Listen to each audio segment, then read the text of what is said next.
Hey everybody, it's your old pal Chuck, and I'm back with another review. And today we're taking a look at uh, what will be right now the last Studio Series figure from the Rise of the Beast line. This is Voyager class Rhinox. Now, as we all know by now, with the movie being released, most of Rhinox's lines were cut from the film.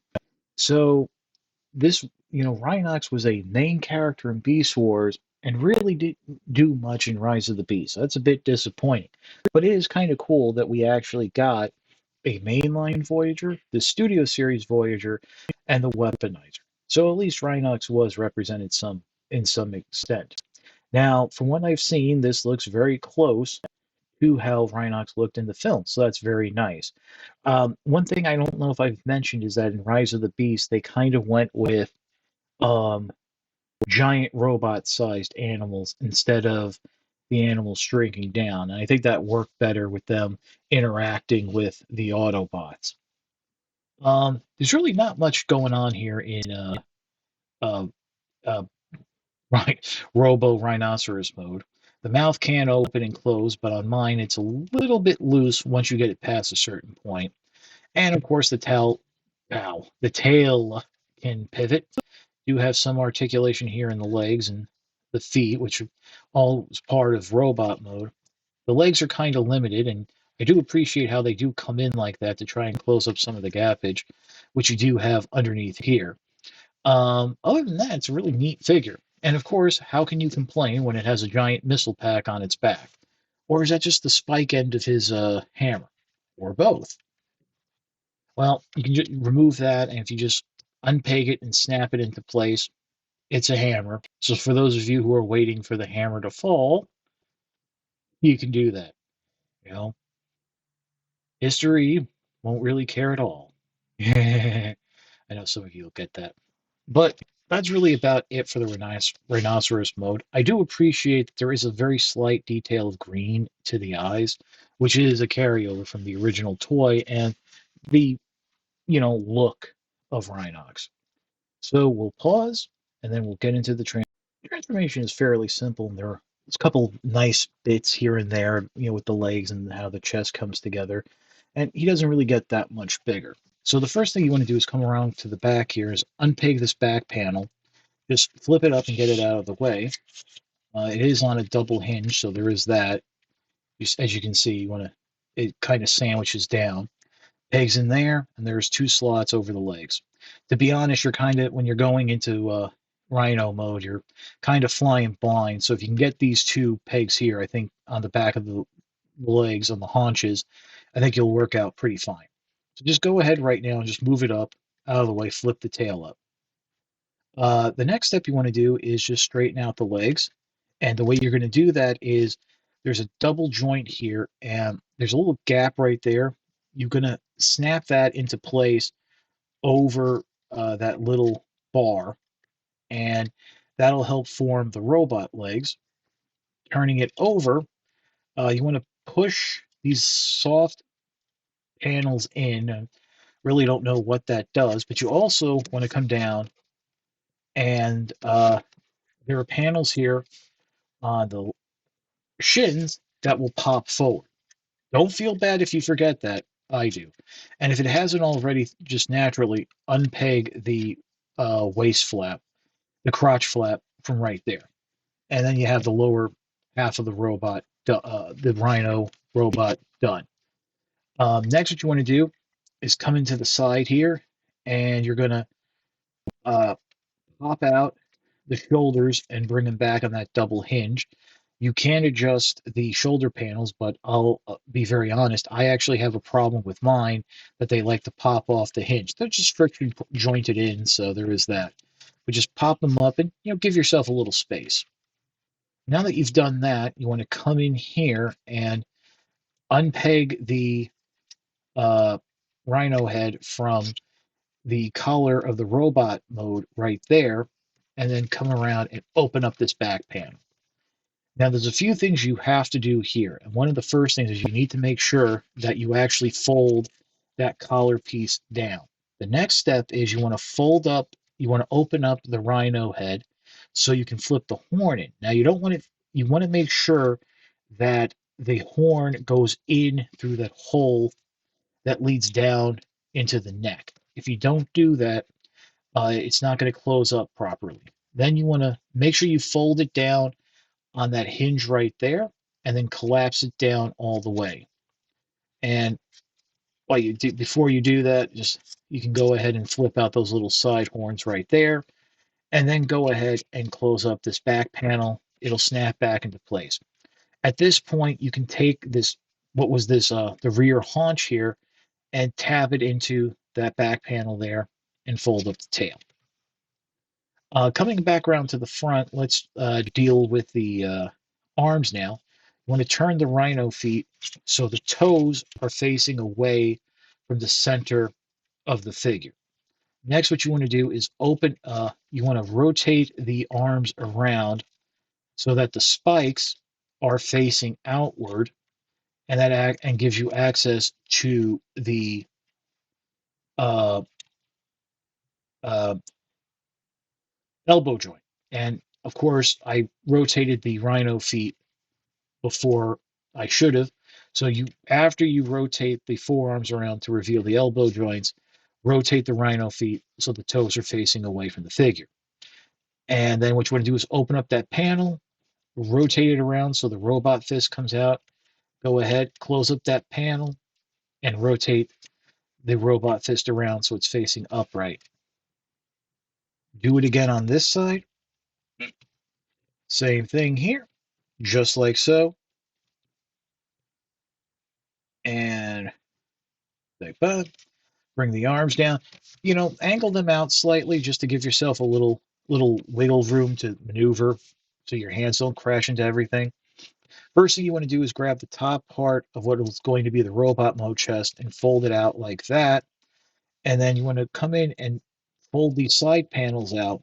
That way it'll free up the robot mode chest to come up and collapse into place. Now, while you're doing this, you want to make sure that the tabs here on the shoulders go into slots on the inside of the arm. And if there you go. Again, it's one of those situations where you're kind of flying blind, but if it doesn't close up right, if things are sticking out, you'll notice. So you just have to do it again. Finally, close up these panels. They'll snap into place. And there you have Rhinox in its robot mode. Now, I should mention that, of course, if you wanted to, you can store the hammer here on the back. That post is still accessible. But now to hold the hammer, the instructions kind of show, and the back of the box art show him holding the hammer right about here. Well, you can, but it is very loose. There's actually, if you notice, on the handle, a smooth section, which that's actually where the hand and the hammer meet the friction, and it does choke up on it. That you do have some. Uh, it can fit now.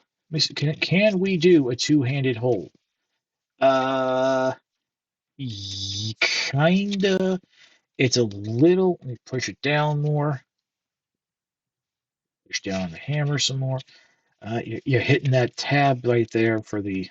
This is about as good as you can do. At least I can.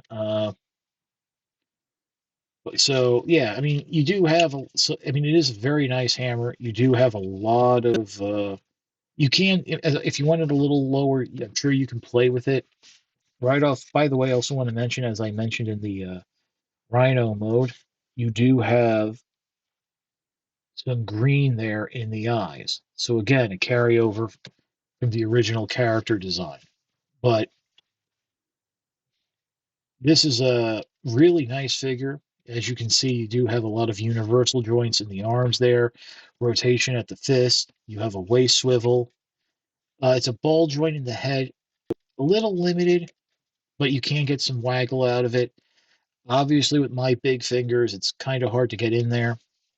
Waist swivel, the knees, hip joints, and you do have ankle articulation and pivot. So you do have you know, this is a figure that can you know, bring the heat. It's a shame that it wasn't featured. The character was not featured more in the film, but um, hey, that's what imaginations are for. You can go ahead and create your own stories with it. Very beefy, nice and chunky. Um, I think I kind of enjoy the mainline version more, but this is not to say that this is a bad figure. So why don't we pause and we'll come back with my final thoughts. If there was one word to describe this version of Rhinox, I would have to say it's chunky. This is just a solid, chunky beast. Yes, it's a little garbage in beast mode, but robot mode feels very solid. And I like the little tricks with the chest here, opening the panels, clicking it all into place. And it's a cool looking figure. Um, Now, as I said, I did say that I preferred the mainline version of Rhinox.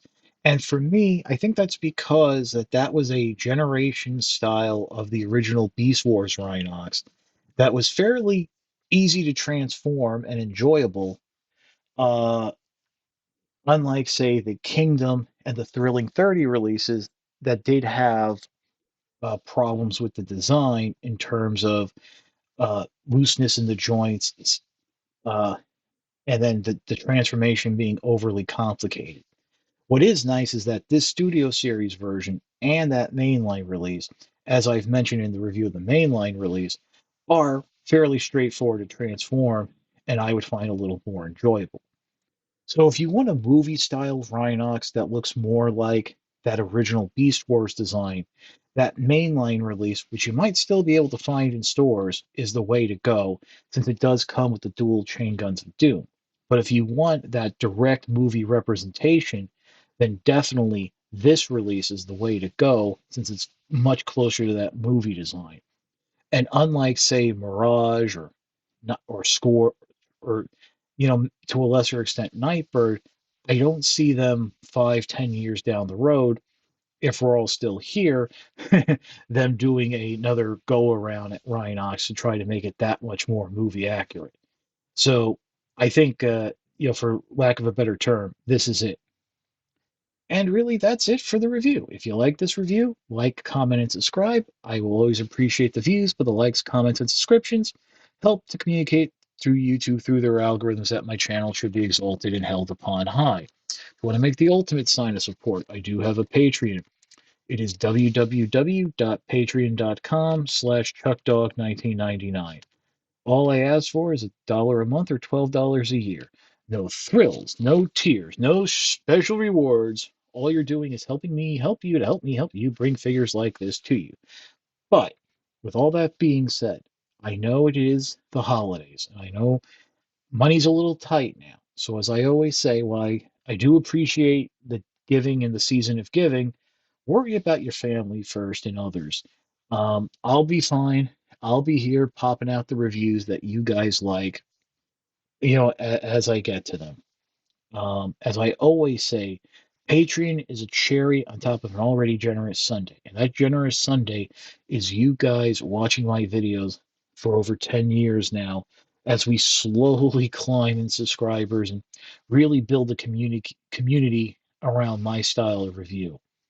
I know this year a lot of reviewers have have started to say that, they're slowing things down and maybe stepping away.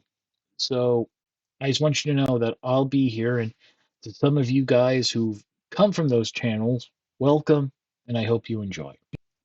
Well, that's about it for the review. Once again, this is your old pal Chuck for Studio Series Rhinox. We will see you next time.